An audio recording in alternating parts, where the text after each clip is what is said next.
La diffusion vient de démarrer. Tous les participants sont en mode écoute seul. Bonjour, bienvenue donc au webinaire Comment mieux détecter et se protéger des cyberattaques. Donc c'est un webinaire co-animé par Actis et Sophos. Et donc je laisse la main maintenant à Arnaud Mazurel, responsable commercial Actis. Merci Gilles pour cette introduction. Dans le cadre en fait de cette présentation, je vais vous présenter rapidement la société Aftis et les différents périmètres sur lesquels on peut intervenir dans le cadre de la collaboration avec Sophos.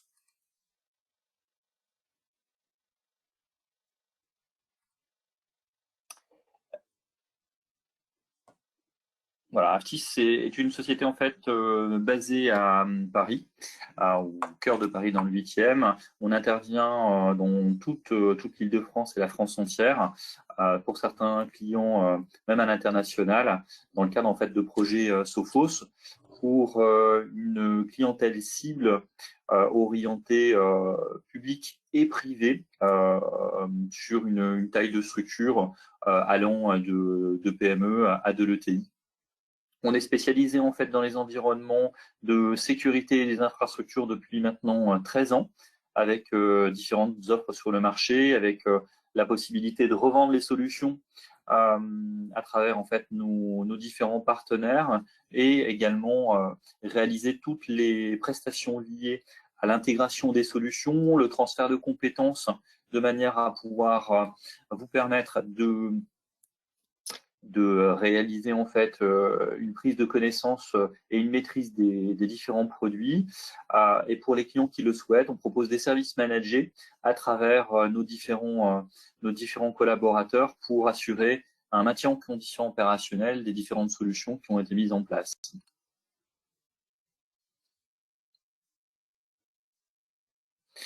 Quelques briques sur lesquelles on intervient au jour d'aujourd'hui. Aftis est capable en fait de vous accompagner sur 4 silos principaux qui sont d'une part le conseil à travers en fait des différentes solutions, différentes capacités à réaliser de l'audit de vos infrastructures, de l'audit de sécurité afin de veiller à ce que votre environnement ne soit pas dans une configuration à risque et de pouvoir proposer des solutions à valeur ajoutée pour renforcer votre niveau de sécurité, mais également de vous accompagner dans l'évolution de votre infrastructure, qu'on soit dans une configuration on-premise comme sur une configuration cloud, avec des possibilités de mise en place en fait de plans de reprise d'activité, d'environnement hybride, mais également d'optimiser les budgets de manière à pouvoir prendre le meilleur des 2 solutions.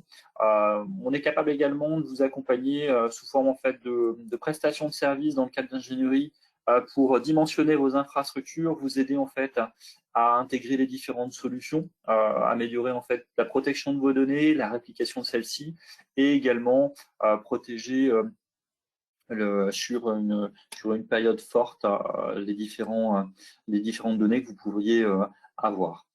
Bien entendu, Aftis est capable en fait de vous accompagner en fait sur différentes gestions de projets qui vont toucher en fait les infrastructures, sur tous les aspects en fait de sécurité, sur des aspects de stockage, de sauvegarde de vos données, d'évolution de votre réseau, que vous soyez sur des environnements sur site comme sur des environnements cloud, sur toutes les briques qui sont liées aux environnements Microsoft, bien entendu, avec une capacité en fait d'être force de proposition pour optimiser vos coûts et augmenter le niveau de sécurité quand vous êtes sur des configurations multi-sites, avec des solutions de type SD-WAN, mais également de protéger les différents accès de vos collaborateurs dans le cadre en fait du télétravail, afin de pouvoir garder en fait un haut niveau de sécurité et de confidentialité de vos données sur ces différents éléments. Et pour vous accompagner en fait, pour continuer à ce que vous ayez une maîtrise en fait des différents produits qui sont réalisés, qui sont installés et déployés chez vous, on a la possibilité en fait de vous proposer différentes solutions de formation et de transfert de compétences sur ces différentes solutions techniques. Pour vous donner en fait une visibilité sur ce qui est capable en fait d'apporter Aftis, voici un déroulé en fait des différentes briques sur lesquelles généralement se réalisent les accompagnements avec une analyse des besoins avec vous afin de bien étudier les différents périmètres sur lesquels vous souhaitez qu'on puisse vous accompagner, les problématiques que vous rencontrez ou les souhaits en fait d'évolution sur ces différentes briques d'infrastructure et de sécurité. Dans ce cadre-là, on a la possibilité de réaliser différents audits de manière à pouvoir avoir un état exhaustif de votre environnement, de manière à pouvoir vous proposer les solutions qui soient en fait les plus adéquates et les plus précises dans le cadre de cette évolution. Une fois que l'ensemble de la solution vous a été présenté, on le valide en fait avec vous, de manière à s'assurer qu'on n'ait pas un élément qui soit passé au travers. Une fois les différentes validations administratives validées en fait par nos clients, on se charge en fait de commander, de livrer en fait l'ensemble des matériels et logiciels en gérant en fait toute la logistique qui est liée à ces différents projets. On réalise par la suite en fait l'intégration et la migration des différentes solutions de manière à les rendre complètement opérationnelles. Une fois que l'ensemble du projet est réalisé, on vous transmet l'ensemble des livrables qui sont liés à cet accompagnement avec un transfert de compétences de manière à ce que vos équipes soient en mesure d'utiliser, d'exploiter au maximum toutes les fonctionnalités de ces nouvelles solutions. Bien entendu, on a la possibilité en fait de vous accompagner sur le long terme à travers en fait des solutions de maintien de contrats de service à travers des tierces maintenance, de l'infogérance, mais également du MCO à travers en fait du maintien en conditions opérationnelles de vos différentes solutions et à travers des solutions de mini-SOC afin de vous accompagner et d'assurer en fait l'ensemble des solutions qui ont été réalisées et intégrées en fait chez vous. Je vais laisser la main à Gilles pour cette seconde partie qui vous intéresse en fait particulièrement sur les différentes solutions Sophos au jour d'aujourd'hui. Merci Arnaud. Alors je suis Gilles Sarkis, même s'il y a marqué Estelle Pinet, donc qui est notre intervenante marketing, mais qui m'a passé la main. Donc moi je suis ingénieur avant-vente chez Sophos. Et donc voilà, avec notre partenaire Aftis, on a choisi ce thème qui est un thème important. Alors je vais le décliner après avoir présenté donc rapidement Sophos. On va regarder un petit peu le paysage des menaces, de ce qui s'est passé en 2021 et de ce que donc Sophos pense des orientations sur 2022. On va essayer de comprendre aussi pourquoi ces menaces sont-elles toujours présentes malgré, je dirais, la progression des solutions de sécurité, et on va voir justement comment améliorer cette protection. Alors, tout d'abord, donc Sophos, un petit rappel. Donc nous sommes le premier éditeur d'origine européenne de solutions de sécurité pour les entreprises. Donc nous sommes une société qui a été fondée en 1985 à Oxford, dont le siège est toujours à Oxford. Aujourd'hui, nous avons plus de 4000 employés dans le monde, dont une cinquantaine en France. Et sur ces 50 personnes, dont je fais partie, il y a 12 personnes qui sont dédiées au support technique de nos solutions, donc en français, heure ouvrée, jour ouvré, sur le fuseau horaire de France. Et bien sûr, on a nos centres de support qui permettent de suivre des dossiers 24 heures sur 24, avec d'autres équipes qui vont prendre le relais si besoin est, donc en Angleterre, au Canada, en Australie et en Inde.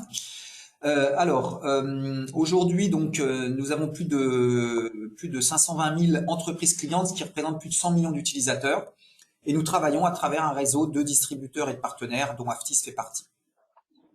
Alors notre métier à l'origine, donc c'est l'antivirus, donc c'est même une des premières raisons de la création de l'entreprise, du fait de cette origine, eh bien on a ce qu'on appelle des Sophos Labs. Donc les Sophos Labs, c'est des centres, on en a 5 dans le monde, donc 2 en Europe, où il y a des équipes de spécialistes qui surveillent l'émergence de nouvelles menaces de manière à les détecter et à être capable de fournir des mises à jour, des signatures pour permettre de répondre rapidement à ces menaces. Et ensuite, on a nos centres de recherche et développement un peu partout dans le monde, mais beaucoup en Europe, du fait en fait de la croissance de notre société, donc qui a été une croissance externe. Donc, je vous passe le petit graphique. Entre 1985 et aujourd'hui, on a fait des rachats de technologies et des équipes, bien sûr. C'est pour ça donc qu'on a gardé ces centres de recherche et développement. Et ce qui nous permet aujourd'hui de fournir des solutions de sécurité sur l'ensemble du périmètre de l'entreprise. Alors, on a donc créé ainsi ce qu'on appelle le Sophos Adaptative Cyber Security Ecosystem, donc un écosystème de sécurité informatique adaptatif. Donc en fait, l'ensemble de nos solutions, nous pouvons les manager à travers notre console centrale. Et ces solutions, aussi bien logiciels, matériels que services, sont disponibles à travers cette console.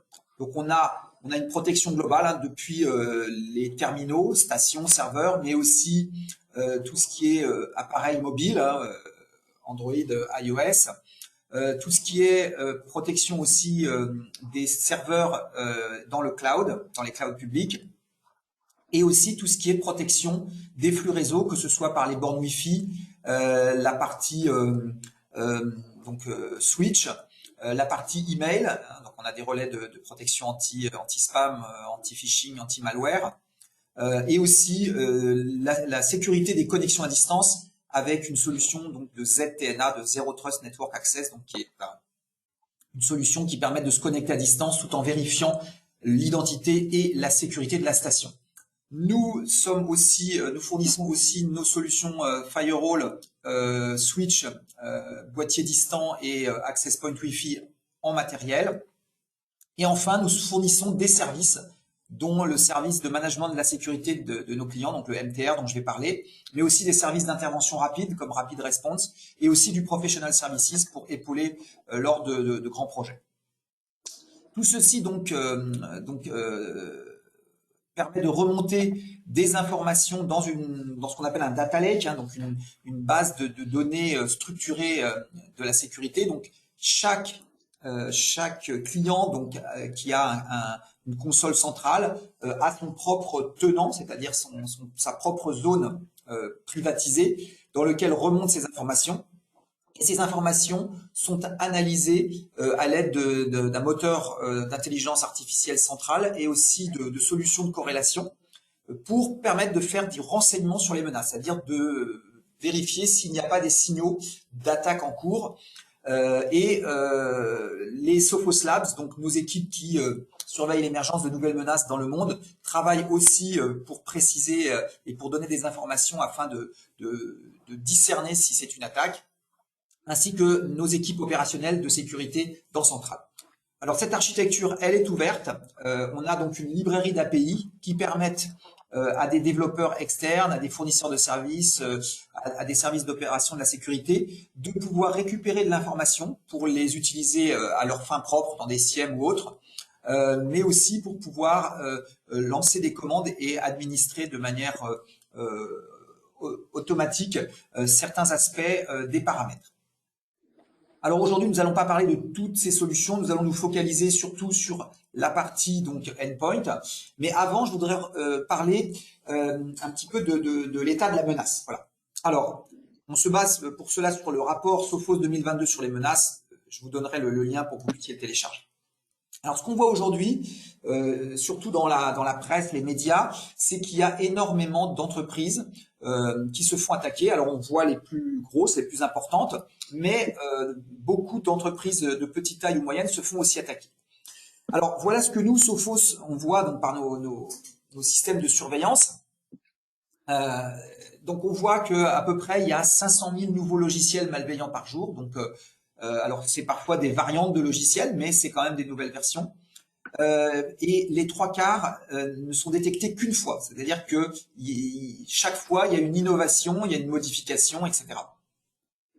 La plupart des attaques se font à travers des failles, des vulnérabilités, donc notamment des vulnérabilités connues, mais ça peut être aussi des nouvelles vulnérabilités. Donc, 45% des failles sont exploitées, donc ça veut dire que les pirates utilisent majoritairement les failles pour rentrer dans une entreprise.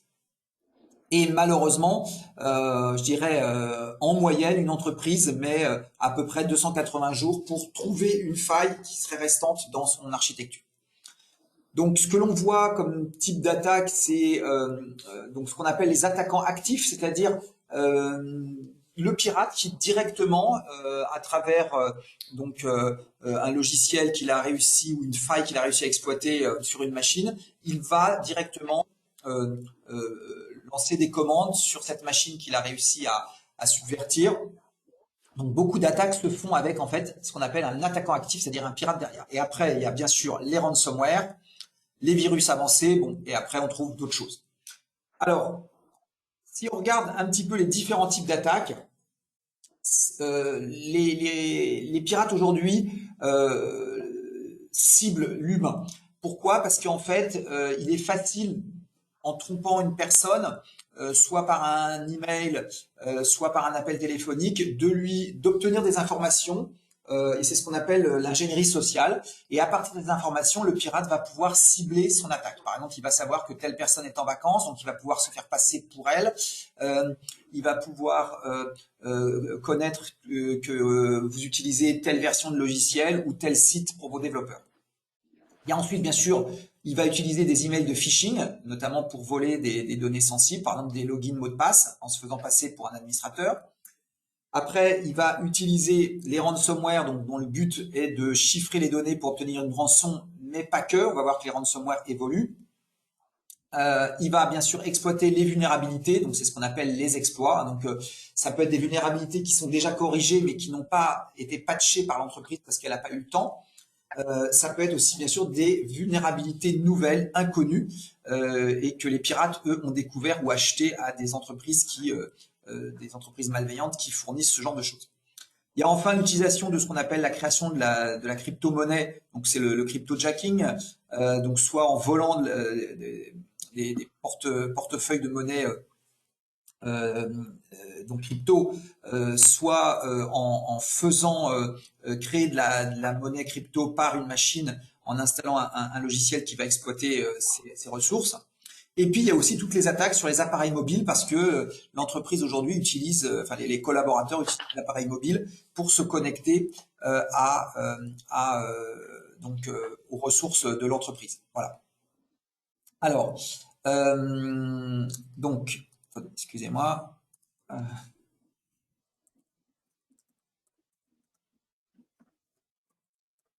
Voilà. Alors,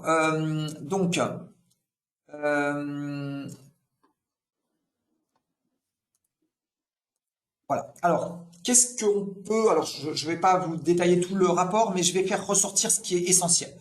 Aujourd'hui, donc, on a notre service Sophos Rapid Response qui intervient à la demande d'entreprises qui sont sous attaque et qui veulent qu'on réagir vite et qui n'ont pas, je dirais, forcément tous les outils pour le faire. Donc, ils font appel à notre service Rapid Response. Et notre service Rapid Response, dans les incidents qu'il a vus dans ses engagements donc courant de l'année 2020-2021, c'est pour plus de 75%, donc pour plus de 3/4 des ransomware. Donc les ransomware aujourd'hui sont l'attaque majoritaire qui cible les entreprises.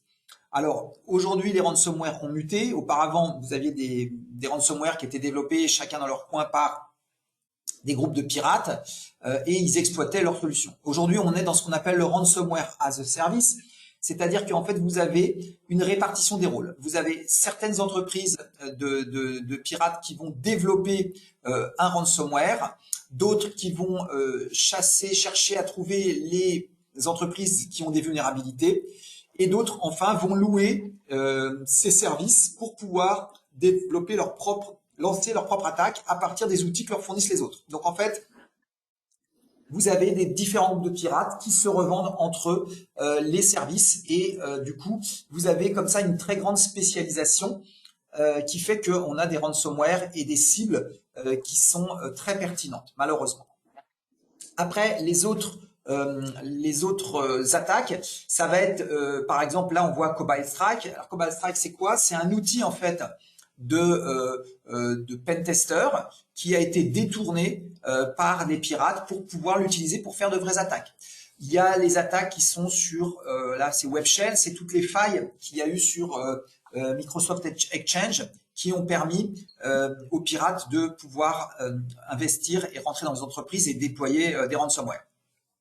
Vous avez beaucoup aussi de data exfiltration, donc c'est-à-dire vol de données et alors ça se fait beaucoup par les ransomware. Aujourd'hui, donc autre mutation des ransomware, c'est que leur but n'est plus de chiffrer les données, mais ça va être de voler des données pour soit faire du chantage à la diffusion de données, donc l'entreprise va payer pour que ces données ne soient pas diffusées sur Internet, soit pour carrément revendre ces données sur Internet. Donc ils gagnent sur tous les tableaux. Voilà. Alors, ce que je vous invite, c'est aller voir ce rapport. Donc là, vous avez l'adresse web pour pouvoir le télécharger en français. Vous avez tous les détails de ces informations. Alors, pourquoi les entreprises donc ont toujours autant de mal à réduire le risque de cybersécurité? Pourtant, je dirais, le thème de la sécurité est très aujourd'hui utilisé, popularisé. Les entreprises, pour la plupart, essentiellement, ont au moins un firewall, au moins un antivirus sur leur poste. Et donc, pourquoi finalement il y a toujours autant d'attaques? Alors, plusieurs choses. Il y a une évolution globale de l'environnement de l'utilisateur et de l'entreprise. Donc aujourd'hui, on est dans des entreprises, surtout depuis les mesures de télétravail et d'isolement dû à la pandémie. L'utilisateur est un utilisateur qui est interconnecté, à la fois par rapport à son environnement de travail, puisqu'il se connecte à distance de chez lui, et aussi par rapport aux données de l'entreprise auxquelles il accède, souvent sur des sites qui ne sont pas dans l'entreprise, qui sont des sites de cloud ou de partenaires. Et donc, du coup, on a une entreprise dont le périmètre est éclaté, donc c'est beaucoup plus difficile de protéger, d'être sûr que la personne qui se connecte à distance est bien la bonne, etc. Et bien souvent, dans l'urgence, on a ouvert des possibilités de connecter à distance ou des possibilités d'aller chercher des documents sur des partages et des clouds qui ne sont pas sécurisés.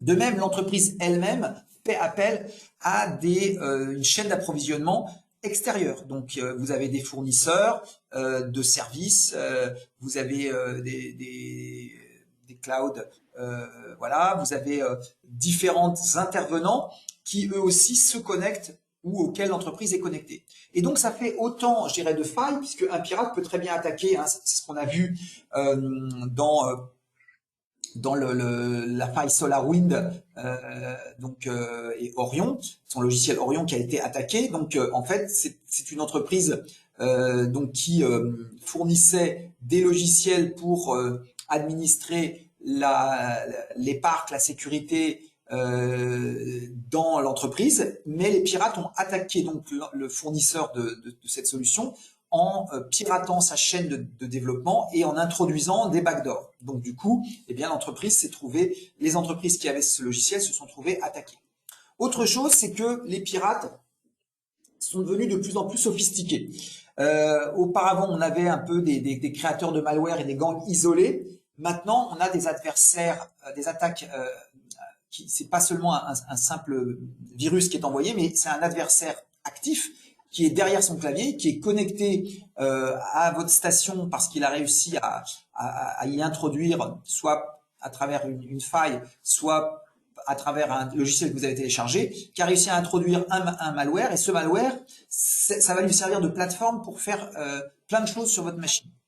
Et d'autre part, avec ce qu'on a vu, ils ont des services d'attaque spécialisés. Le ransomware as a service, c'est ça. C'est-à-dire qu'en fait, vous avez des équipes de pirates qui se spécialisent dans tel type d'attaque et ensuite qui louent leurs services aux autres pirates.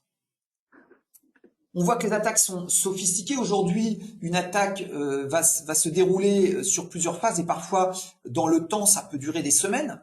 Donc, vous avez d'abord ce qu'on appelle la livraison de l'attaque donc ça peut être un utilisateur, on lui a envoyé un email avec un lien, il va télécharger ou il va cliquer, il va aller sur un serveur web et là, il va y avoir une faille qui va dans son navigateur qui va être exploitée par un script malveillant.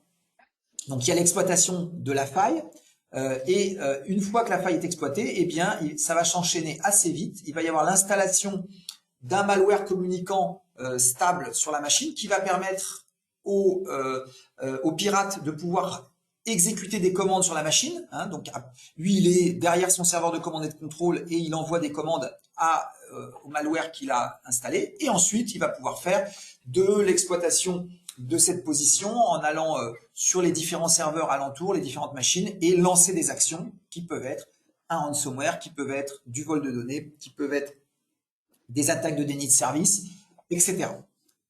Le but aujourd'hui d'un pirate, c'est de rester le plus longtemps présent de façon discrète. C'est pour ça qu'on appelle ces attaques donc Advanced Persistent Threat, donc c'est des menaces persistantes avancées. Elles sont persistantes, elles restent longtemps sur une machine.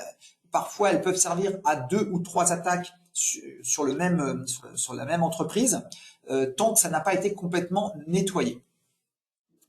Donc, on voit que les attaques sont complexes, les environnements sont complexes, et c'est pour ça qu'aujourd'hui, des simples protections ne suffisent pas. Donc, ce qu'on appelle les protections multicouches, c'est des protections qui travaillent à différents niveaux, aussi bien au niveau analyse de fichiers qu'au niveau analyse de comportement, qui utilisent différentes techniques, l'intelligence artificielle par exemple, qui utilise aussi les signatures, mais qui utilise aussi l'analyse réseau, etc. Et donc c'est important. Donc nous, Sophos, on a notre solution donc Interceptix Advance qui existe donc depuis 2016 maintenant, qui a fait ses preuves et qui est justement ce type de protection multicouche. Donc si on résume un petit peu, Interceptix a un agent qui contient plusieurs technologies et ces différentes technologies collaborent entre elles pour pouvoir détecter des malwares, que ce soit des malwares de type fichier ou des malwares qui sont en mémoire, qui sont de type comportemental. Et donc, on a notamment une partie donc anti-ransomware qui s'appelle CryptoGuard, qui en fait surveille tout un ensemble de fichiers qui sont visés par les ransomware, que ce soit des fichiers de données ou des fichiers système, et qui va détecter dès qu'un processus non agréé tente d'accéder à ce fichier en modification, eh bien le CryptoGuard va faire une copie de ce fichier et il va le mettre dans une zone coffre-fort afin de garder une copie saine de ce fichier. Et ensuite, il va surveiller le comportement du processus du programme qui cherchait à accéder en modification à notre fichier donc qui était surveillé. S'il s'aperçoit au bout de 1, 2 ou 3 comportements malveillants, donc qu'il a commencé à chiffrer des fichiers, donc il va tuer ce processus et il va restaurer automatiquement les fichiers à partir de la zone coffre-fort, donc les fichiers intègres. Et donc ceci sans intervention de l'administrateur, sans intervention de l'utilisateur, sans utiliser les mécanismes Windows qui sont des mécanismes bien souvent qui sont attaqués par les ransomware eux-mêmes. Et donc ça permet de se protéger contre les ransomware et de retrouver ces fichiers. On a aussi donc tout ce qui est protection contre les adversaires actifs, c'est-à-dire qu'on va détecter sur une machine un comportement anormal, par exemple vol de mots de passe en mémoire, élévation de privilèges, injection de code d'un processus dans la zone mémoire d'un autre processus, etc. On va aussi, avec la partie intelligence artificielle, être capable de détecter des codes exécutables malveillants sans signature. Donc, on a les deux. On a la partie intelligence artificielle que l'on a fait apprendre dans nos labos, à qui on a fait apprendre donc en présentant tout un tas de modèles de malware, les caractéristiques des codes exécutables de malware. Et aussi, on lui a fait apprendre les caractéristiques d'un code sain, de façon à ce qu'on ne tombe pas dans le faux positif. Et donc, du coup, le moteur d'intelligence artificielle, il a son modèle d'analyse et donc dès qu'il est sur la machine, il est capable de travailler et de détecter des codes exécutables nouveaux qui seraient malveillants. Il n'a pas besoin, je dirais, d'apprendre sur la machine. À cela, bien sûr, il est couplé avec un moteur de signature, c'est-à-dire que si jamais l'intelligence artificielle est en dessous d'un certain pourcentage de certitude, eh bien, il va faire appel au moteur à base de signature, mais comme il a déjà analysé le fichier, il sait vers quel groupe de signature faut s'orienter plutôt que vers tel autre. Et donc, du coup, on a un taux de détection qui est excellent et surtout en termes de performance, comme on n'a pas besoin de charger toutes les signatures de la base en mémoire, eh bien le scan dure beaucoup moins longtemps. Voilà. Aujourd'hui, on a un rapport à peu près de 80% de détection par l'intelligence artificielle et 20% par les signatures. Enfin, on a la partie anti-exploit, donc là qui est une partie comportementale, qui va non pas chercher à voir les failles ou les vulnérabilités, mais à analyser comment un programme, comment un processus se comporte sur la machine, quelle commande il lance, et il va chercher à reconnaître des techniques d'exploit. Donc aujourd'hui, si vous voulez, la façon d'exploiter une vulnérabilité utilise des techniques d'exploit. Il y en a à peu près 27.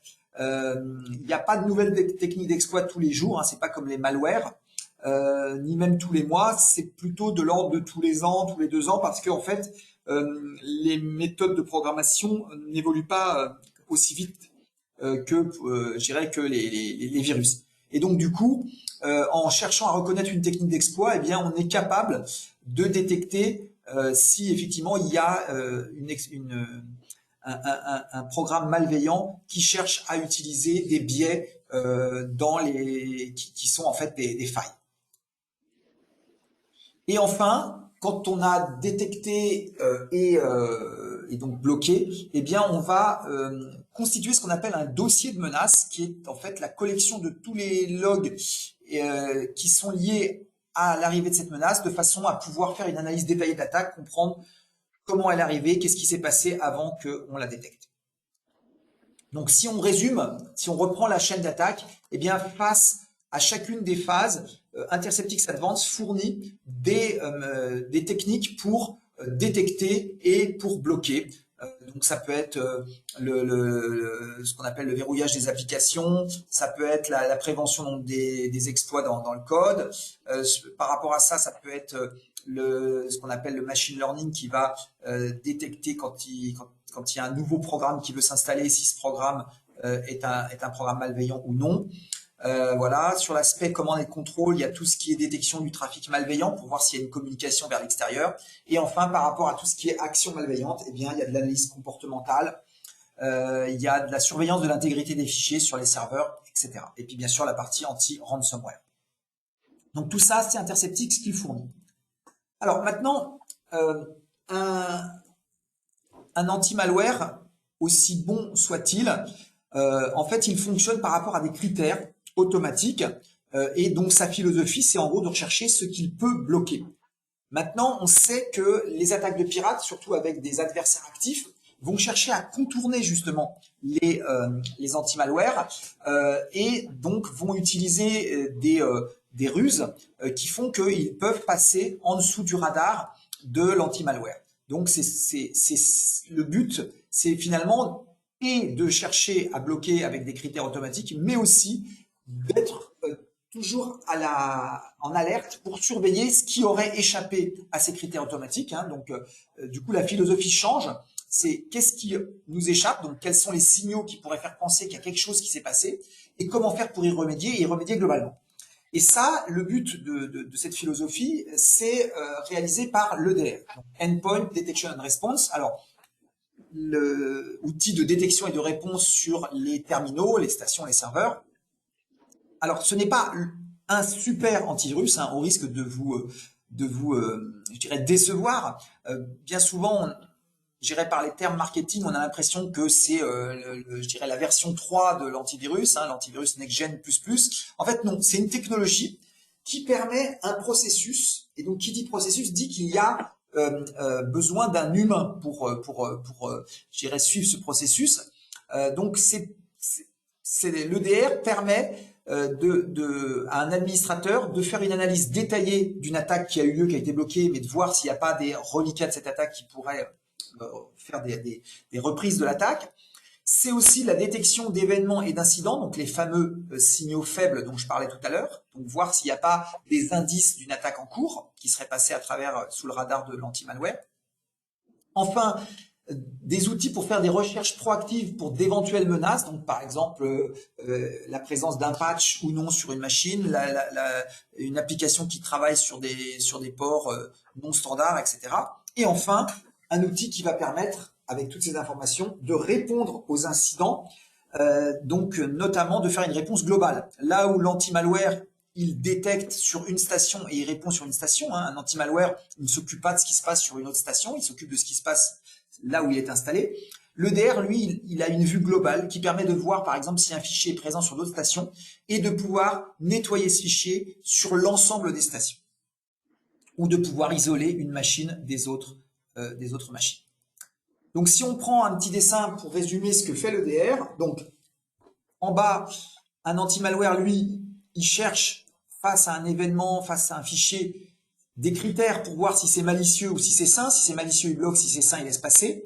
Mais quand il n'a pas assez de critères suffisants pour prendre une décision, donc c'est ce qu'on appelle la zone grise, eh bien, il va laisser passer. Pourquoi il laisse passer? Parce que le but d'un anti-malware, c'est pas de bloquer, d'empêcher de travailler, sinon on serait toujours dans les faux positifs, mais c'est de réagir par rapport à des critères. Et donc cette zone grise, c'est justement ça l'objet de l'EDR. L'EDR va venir lui extraire de cette zone grise et présenter à l'administrateur les signaux qui sont les plus pertinents, lui donner les moyens de comprendre ces signaux et de prendre une décision et de bloquer si c'est dangereux. Donc voilà. Donc l'EDR de Sophos, en fait, son but, c'est de simplifier la vie de l'analyste. Alors comment ça fonctionne? Eh bien, dans votre console centrale, vous avez donc un tableau dans lequel l'EDR remonte les indices les plus pertinents par rapport à une analyse qui a été faite par notre moteur d'intelligence artificielle, par les outils de corrélation, par rapport donc à des indices de dangerosité. Et donc, ce tableau va contenir, avec un code de couleur et des notes, donc rouge et des notes entre 7 et 10, c'est grave, orange c'est moins grave, jaune c'est moins grave, mais ce sont donc des indices pertinents qui sont extraits de la masse des autres signaux qui sont remontés. Donc en fait, on fait déjà un tri à l'aide notamment d'une analyse qui est basée sur ce qu'on appelle Mitre Attack, dont je vais parler juste après. Vous recevez un email qui vous dit, en tant qu'administrateur, allez voir dans votre tableau, vous avez tel nouvel indice qui vient de remonter. Vous allez dans le fameux tableau, vous cliquez sur la première ligne qui est rouge et qui a la note 10, et là, vous voyez que c'est en fait donc un fichier qui s'appelle dropper.exe qui est arrivé, donc on voit la chaîne d'arrivée, il est arrivé lors d'une attaque qui a été bloquée, on a bloqué le malware, mais par contre, juste avant le malware, eh bien, il y avait ce fichier. Donc ce fichier est resté, il n'a pas été nettoyé parce qu'il n'a pas été considéré comme malveillant selon les critères automatiques de l'anti-malware. Bon, alors déjà, je dirais qu'avec un nom comme ça et puis une chaîne d'attaque, vous pouvez déjà vous dire que c'est sûr qu'il faut le nettoyer ce fichier. Mais bon, on va aller voir s'il est présent ailleurs dans le parc. Donc, l'avantage de la solution EDR, c'est qu'elle va vous dire s'il est présent ailleurs dans votre parc, sur d'autres machines, grâce à la signature électronique unique. Vous allez avoir la réputation de ce fichier pour vous dire s'il provient d'un éditeur connu ou pas. Voilà, il a été vu dans d'autres cas dans des attaques. Si ces informations ne suffisent pas pour prendre la décision, vous pouvez demander que le moteur d'intelligence artificielle centrale compare le code exécutable de ce fichier à d'autres fichiers pour voir de quel côté de la balance il penche. Et en général, on a suffisamment d'informations pour pouvoir prendre une décision. Et là, ça va être ce qu'on appelle nettoyer et bloquer, un clean and block. Donc, l'intérêt, c'est qu'on nettoie le fichier partout où il est présent, pas seulement sur la machine sur laquelle il a été détecté, mais sur les autres machines où on l'a trouvé. Et on le bloque, c'est-à-dire que comme on a sa signature électronique unique, eh bien, on va être capable, s'il revient, de pouvoir le détecter et de le bloquer. Alors, aujourd'hui, chez Sophos, on appelle ça XDR. Pourquoi? Parce que XDR, ça veut dire Extended Detection and Response. Et le but, c'est, en fait, on a fait évoluer donc l'EDR en intégrant les informations des autres solutions de sécurité Sophos. Je vous rappelle donc notre architecture adaptative cybersecurity écosystème où on a du firewall, voilà, de la messagerie, des mobiles. Eh bien, l'XDR permet de faire remonter dans la base centrale non seulement bien sûr les informations venant des postes et de serveurs, ça c'est ce qu'on appelle un EDR, mais il va faire remonter aussi les informations venant du réseau, donc de nos firewalls, donc XG, de notre messagerie, de notre donc Sophos Central email qui protège votre messagerie, le relais filtrant, la partie donc mobile de Sophos qui gère donc les appareils mobiles Android et iOS. La partie donc CloudOptics qui surveille vos ressources dans le cloud. Aujourd'hui, on a intégré même un connecteur vers Office 365 qui permet de remonter les alertes venant de vos applications dans Office 365, etc. Donc à terme, l'ensemble des solutions Sophos centrales va remonter, en plus de ceux que je vous indique là, des informations dont le but finalement est d'avoir plus d'informations pour pouvoir prendre une décision plus éclairée par rapport à une menace. Si on prend par exemple l'exemple d'une menace, en général, une menace, soit elle arrive par le réseau, que ce soit via une connexion ou via un email, soit elle va à un moment donné sortir du réseau, par exemple de l'exfiltration de données, etc. Et donc, si le firewall peut nous donner des informations que l'on va corréler avec les informations qu'il y a sur les stations, eh bien, on va avoir la confirmation, par exemple, qu'on a effectivement un malware communiquant sur la machine, et donc il faut du coup le stopper. Et plus on a d'informations, eh bien, plus on peut réagir rapidement à une menace, et plus on réagit rapidement à une menace, moins elle a le temps de faire de dégâts. N'oubliez pas, c'est le temps de réaction qui va éviter qu'un ransomware, par exemple, chiffre l'ensemble de vos données. Et donc, du coup, l'XDR, les cas d'usage, eh bien, c'est de pouvoir justement comparer des indicateurs de compromission sur les machines, sur la partie firewall quand on a détecté quelque chose. Ça va être, si le firewall détecte des attaques avancées, eh bien, il va pouvoir vous dire quelles sont les adresses IP d'où proviennent ces attaques avancées, et donc vous allez pouvoir isoler ces machines du réseau. Ça va être aussi de détecter les machines qui ne sont pas gérées dans Centrale, donc ce qu'on appelle du shadow IT, ou quelqu'un qui s'est introduit dans votre réseau et qui, à partir de votre réseau, se connecte sur Internet, etc. Et ça va être aussi de comprendre pourquoi, par exemple, des flux réseau occupent la bande passante, quelle est l'application derrière ça, et donc du coup de pouvoir prendre la mesure.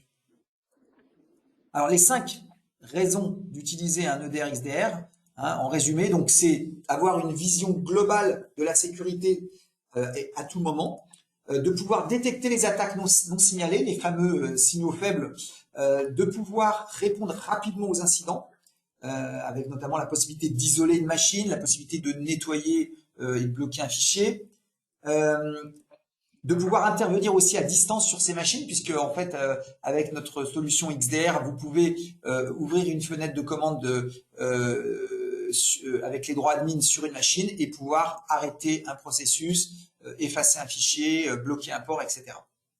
Apporter de l'expertise, donc ça c'est les Sophos Labs et l'intelligence artificielle et la réputation qui vous apportent leur expertise par rapport à tel fichier, tel comportement pour vous donner des informations pour que vous puissiez prendre la bonne décision. Et enfin, être capable de comprendre pourquoi une attaque est arrivée, même une attaque qu'on a bloquée, mais pourquoi elle est arrivée, et du coup comment s'en prémunir pour éviter qu'elle se reproduise. Alors, je vous parlais tout à l'heure des critères Mitre Attack. Alors, Mitre Attack, qu'est-ce que c'est? En fait, donc Mitre, c'est une société donc en fait qui a but non lucratif et qui est un petit peu comme l'I3E, une société transverse sur le domaine de l'électronique et de l'informatique, et qui fournit des recommandations et des analyses, et notamment sur les menaces. Donc, elle a créé ce qu'on appelle Mitre Attack, donc qui est un tableau de bord de tous les types d'attaques qui ont été recensés aujourd'hui, et par type d'attaque, les critères qui sont le signe que on a plutôt telle attaque en cours plutôt que telle autre. Et donc, il a donc créé ce tableau de bord qu'on appelle le framework, et aujourd'hui, donc Sophos utilise les critères de Mitre Attack pour justement analyser les informations qui sont remontées dans la base centrale, et pour voir si dans ces informations, il n'y a pas des signaux qui indiqueraient, des critères qui indiqueraient qu'on est face à telle attaque selon Mitre Attack. Et donc, c'est comme ça que, du coup, on vous présente des informations dans le tableau de bord. Donc, du coup, le tableau de bord, vous le voyez, vous voyez chez Sophos, c'est rouge et la note est à 10, et vous avez le détail, et vous pouvez ensuite cliquer sur les petits boutons bleus pour avoir encore plus de détails pour prendre votre décision. D'accord ? Alors, Mitre Attack fait régulièrement des tests en faisant appel aux différents éditeurs qui veulent bien y participer. Nous avons participé, donc ça fait 5 fois que Sophos participe depuis la création de sa solution EDR, XDR. Donc la dernière évaluation a été en mars 2022. Donc, alors Sophos, nous on a détecté 100% des attaques, donc ça c'est déjà très bien. Et on détecte, on est considéré comme étant à 80,7% de visibilité du détail de l'attaque. Parce qu'en fait, Mitre, ce qu'il regarde, c'est non seulement le fait qu'on détecte les attaques, donc ça c'est la base, mais aussi qu'on est capable de donner des informations selon leurs critères sur la pertinence de cette attaque. Voilà. Donc si ça vous intéresse, vous avez le lien, hein, vous aurez donc la présentation à l'issue de ce webinaire. Vous avez le lien pour aller voir le détail, voilà, donc de ce à quoi s'intéresse un Mitre Attack. Donc, il s'intéresse au fait que voilà, il y a de la télémétrie, c'est-à-dire qu'on remonte des informations, on est capable de donner des informations générales, puis après il y a tout ce qui est détail sur la tactique et les techniques employées. Alors, on a vu qu'il était nécessaire d'avoir non seulement une bonne protection multicouche, d'avoir un outil qui permette d'avoir une vision sur les signaux annexes qui peuvent être des indices d'attaque. Maintenant, ce qu'on peut aussi se dire, c'est que tout ça c'est bien joli, mais moi je n'ai pas les experts, j'ai pas le temps de faire tout ça. Et donc Sophos propose un service donc qui s'appelle Sophos Managed Threat Response, qui est un service donc de recherche, de détection et de réponse aux menaces, qui est réalisé 24 heures sur 24 par une équipe d'experts à partir de nos SOC Sophos, donc qui sont répartis à travers le monde.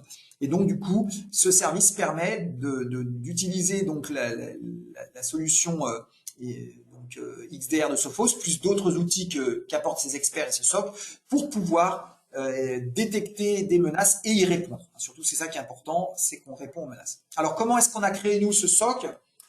Eh bien, en fait, depuis janvier 2019, Sophos a racheté deux sociétés, hein, enfin d'abord une société Darkbyte, donc qui était une société d'experts en chasse aux menaces, et enfin en juin 2019 on a racheté Rook Security, donc qui était un SOC, donc un Security Operating Center avec des équipes et qui fournissait aussi un service donc de surveillance et de réponse aux menaces chez les clients.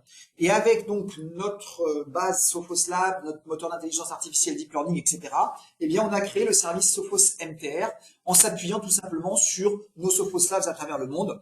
Et du coup, eh bien on a ce service en fait qui allie des experts, des outils et de l'intelligence artificielle pour pouvoir répondre de façon rapide, détecter et répondre aux menaces. Et donc si on reprend le petit schéma de base, eh bien en fait le service MTR réalise justement la passerelle entre ce qui est sain et malicieux et en analysant toutes les informations qui sont remontées de la zone grise. Alors le service Sophos MTR, en fait, il vient en complément de la solution EDR XDR. Hein. Donc c'est le troisième étage de la fusée. Hein. Le premier étage c'est Interceptix Advanced, donc c'est la protection automatique. Le deuxième étage c'est la partie EDR XDR qui va donc analyser et fournir des informations sur des signaux par rapport à des indices d'attaque. Et le service MTR, lui, vient avec donc ses analystes et leurs outils, utiliser ces informations que remonte le DRXDR, mais aussi d'autres outils qu'ils ont pour traquer les menaces, rechercher les indices de compromission et enfin, en analysant ces informations, répondre aux menaces et bien sûr fournir un rapport sur ce qu'ils ont détecté et les actions qu'ils ont commises. Alors, ce que fait l'équipe MTR, donc elle recherche de manière à la fois proactive les menaces potentielles. Hein, donc, elle va faire des requêtes pour voir si par exemple, il y a tel patch qui manque sur une machine ou s'il y a telle présence de tel logiciel malveillant. Elle va utiliser donc les informations qui sont fournies par la partie DRXDR pour déterminer s'il y a une menace, si elle est grave, son étendue. Elle va aussi faire ses recherches en fonction de l'entreprise, hein, puisque c'est un service qui est personnalisé. Quand on démarre le service MTR, vous avez des réunions de lancement entre les équipes MTR et les équipes, vos équipes, de façon à comprendre comment est votre architecture, où sont les points cruciaux, etc. Enfin, l'équipe MTR va lancer des actions à distance sur les menaces qui sont avérées pour les neutraliser. Et ça, c'est très important, hein. On ne se contente pas de vous signaler l'information, mais on est capable d'agir et de réparer. Enfin, on vous fournit des conseils par rapport à votre posture de sécurité pour éviter, s'il y a eu un incident, éviter qu'il se reproduise.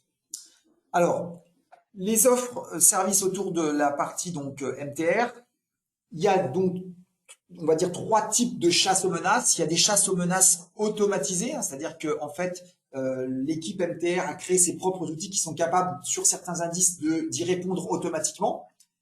Il y a suivre une piste, donc là, on regarde des indices qui sont remontés par la partie EDR, XDR, et les experts donc Sophos vont suivre ces indices, les analyser et valider ou non s'ils sont mauvais, et puis enfin, bien sûr, répondre. Et enfin, sans piste, c'est-à-dire que là, pour le coup, c'est une analyse proactive, hein. Ils vont lancer des requêtes sur les machines pour voir si, par exemple, il y a la présence de tel fichier ou de tel processus, ou s'il y a telle communication sur tel port, en fonction de ce que eux ont découvert par des alertes chez d'autres clients, en fonction aussi de votre environnement. Par exemple, si vous avez des serveurs de type Exchange, s'il y a l'annonce d'une vulnérabilité sur Exchange, ils vont faire une recherche pour voir si cette vulnérabilité est présente et si ou non elle a déjà été exploitée. Voilà. Alors, comment est-ce qu'on vous accompagne? Alors, en fait, c'est un accompagnement souple, c'est-à-dire que c'est vous qui choisissez et qui choisissez à tout moment la manière dont vous voulez être accompagné. On peut vous accompagner en vous informant sur ce qu'on a détecté et on vous fournit l'information, mais vous estimez que vous êtes capable de répondre. Ça peut être une collaboration, c'est-à-dire que on vous signale ce qu'on a détecté et on vous fournit les informations pour bloquer cette menace. Et enfin, ça peut être on détecte, on analyse, on intervient à distance, on bloque et après on vous fait un rapport sur ce qu'on a fait. Sachant que ces 3 modes de fonctionnement peuvent être combinés, c'est-à-dire qu'on peut imaginer que, par exemple, en semaine, vous choisissez, et pendant les heures ouvrées, vous choisissez de travailler en mode collaboratif, jusqu'à par exemple 18 heures. Au-delà de 18 heures, comme vous n'avez pas une équipe qui assure le 24 heures sur 24, à ce moment-là, c'est l'équipe MTR qui prend la main et qui gère de A à Z les actions à faire, y compris par exemple pendant les périodes de congé. Alors, on a 2 niveaux d'offres MTR. On a une offre standard, donc qui fait de la chasse aux menaces suivant donc les pistes, qui vous fournit donc un rapport d'activité sur les menaces qui ont été détectées et les actions qui ont été entreprises. On vous fournit des informations sur la détection d'attaques quand on analyse avec nos outils, quand on voit par exemple qu'il y a des comportements qui sont anormaux, même s'ils n'ont pas été remontés dans la partie XDR. Et enfin, on vous donne des rapports sur l'état de santé de vos systèmes, donc notamment des conseils sur la configuration des politiques de sécurité. L'offre Advance, elle comprend ce que je viens de décrire dans la partie standard, mais en plus, il y a ce qu'on appelle la chasse aux menaces sans piste. Donc là, c'est pour le coup des requêtes proactives, des recherches qui sont faites par nos experts pour voir s'il n'y aurait pas à l'avance des choses qui pourraient se révéler menaçantes, par exemple des absences de patch, des ports ouverts, etc.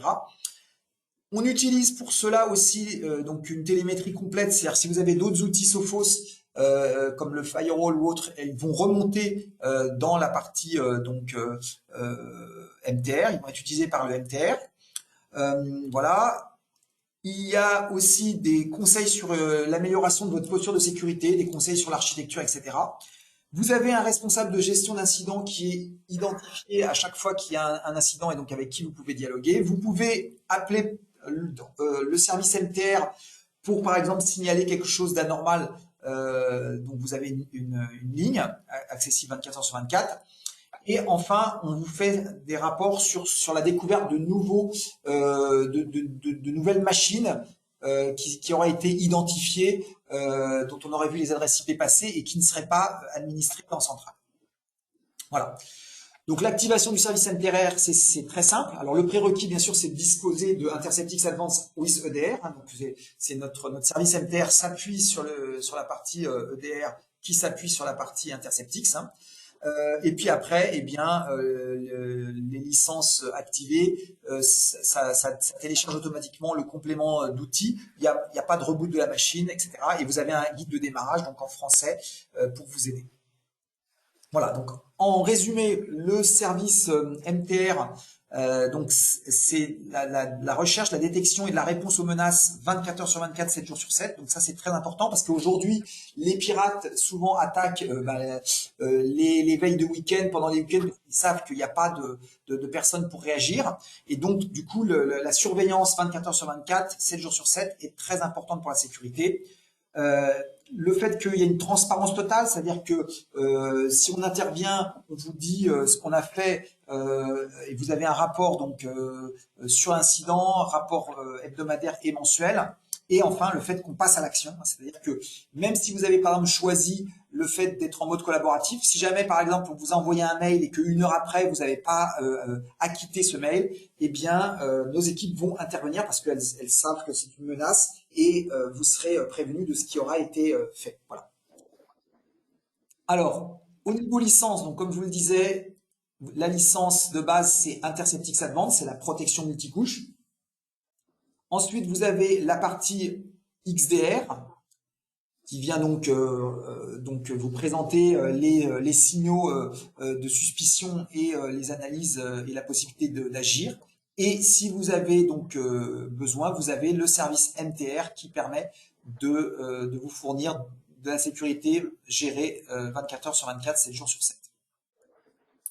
Alors, on a aussi le service Sophos Rapid Response. Donc ça, c'est destiné à des entreprises qui ne seraient pas clients de Sophos, donc même si elles ont des logiciels tiers qui ne sont pas du tout Sophos, ou des entreprises qui ont une solution Sophos, mais qui sont sous attaque, qui n'ont pas fait bien sûr appel à notre service MTR, parce que donc le Sophos Rapid Response, c'est inclus dans le service MTR. Mais pour ceux qui n'auraient pas ce service et qui seraient sous attaque et qui voudraient une aide rapide pour pouvoir bloquer la menace et éviter sa propagation à toute l'entreprise, eh bien, un numéro de téléphone unique pour la France. On répond en 1 heure. C'est disponible 24 heures sur 24. L'équipe va avec vous donc prendre les informations sur l'état de l'incident, vont déployer des outils pour analyser et circonscrire la menace, et ensuite rester 45 jours pour protéger avec ces outils votre infrastructure pour éviter des répliques de l'attaque.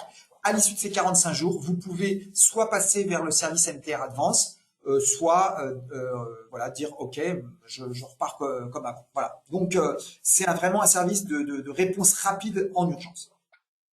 Donc en résumé, soit vous avez les équipes pour être capable d'exploiter ce que vous fournit les alertes qui montent d'Interceptix avec XDR. Donc vous utilisez la solution EDR XDR. Si vous voulez donc qu'une équipe de spécialistes le fasse pour vous 24 heures sur 24, c'est le service Managed Threat Response.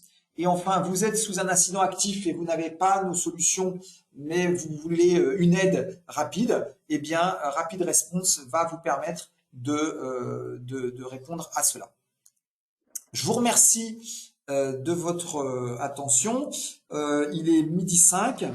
Nous allons pouvoir maintenant répondre aux questions. Alors, je vais regarder s'il y a des questions.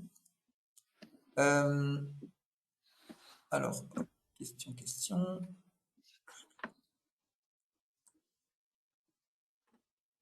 Alors,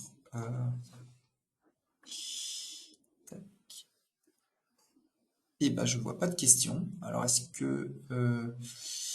que tout le monde